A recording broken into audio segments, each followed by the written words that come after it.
Hey there, everyone. How you doing? So a lot of people ask us about our connection to the Grateful Dead, and so I thought I would share that with you. Jay's been going to Dead shows since 1977, but when I met Jay in India in 1993, a young 24-year-old all the way from South Africa, I had never heard of the Grateful Dead. And in fact, I thought that they were a heavy metal band. Came to America a few months later and went to my first Dead show in 1993 in Oakland, California. And needless to say, it did not take me very long to get completely hooked. Jay and I started selling in parking lots from my very first show, actually. And we did some tours on the West Coast, Vegas, Seattle, Southern California, Shoreline, Oakland, always sold in the parking lot. Fast forward a few years later, and we were at a trade show in New York, and the people from Grateful Dead Productions came into our booth and saw our line of Jayli clothing and saw the unique details that we incorporate into our designs, and they said they thought we should do samples of a Grateful Dead line, which we did, and they loved it.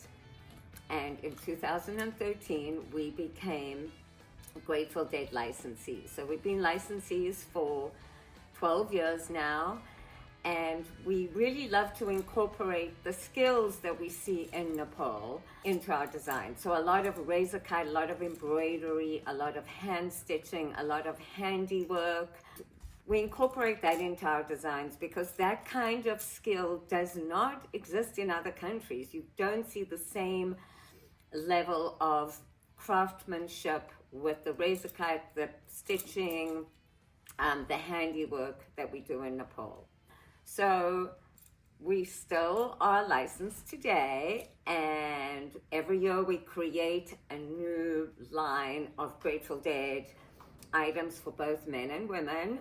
And we love it so much. We love to see how much people appreciate the uniqueness of our designs and how many people come into our booths on Shakedown and meet us in person. So we were also involved in the organization of Shakedown in Vegas and in San Francisco, along with a couple other people.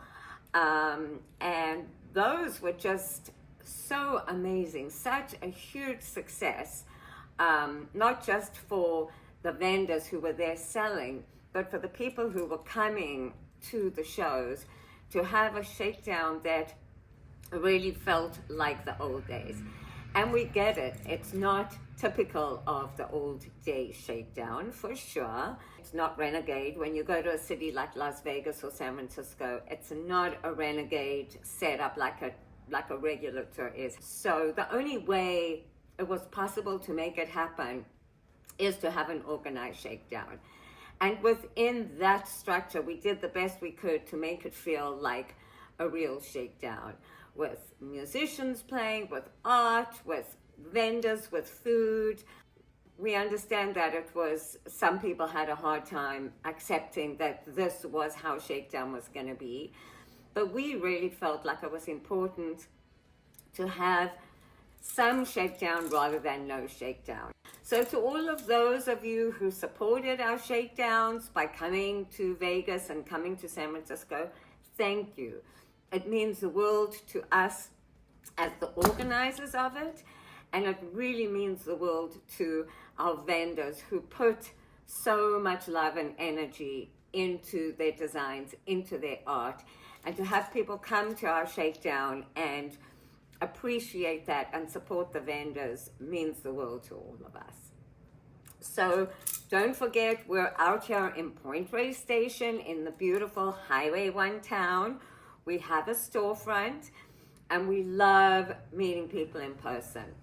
We have our whole Grateful Dead line as well as our regular Jayli line here. We have a warehouse full of stuff, and we would love to see you here in person. See you later.